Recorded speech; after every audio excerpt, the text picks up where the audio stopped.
Habang naglalakad ako, pakiramdam ko nag-iisa ako sa gitna ng maraming tao. Tahimik akong nangangarap sa papel ko unang binuo ang pangarap ko.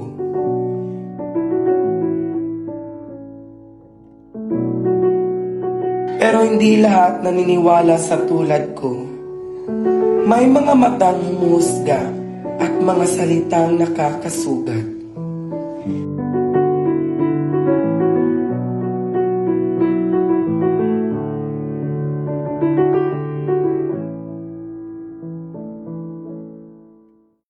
Mga gabing tinatanong ko ang sarili ko, sapat ba ako?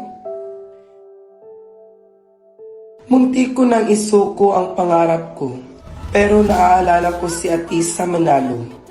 Kung kaya niyang mangarap ng malaki, kaya ko rin. Kaya kinuha ko ang karayom at sinulid, at tinahi ko ang kumpiyansa ko sa bawat hibla at ng tela.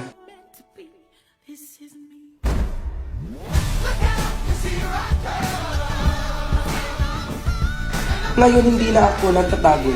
Hindi na ako nahihiya sa kung sino ako.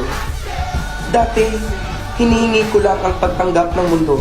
Ngayon, natutunan kong tanggapin muna ang sarili ko. At sa wakas, masasabi ko, ito ako.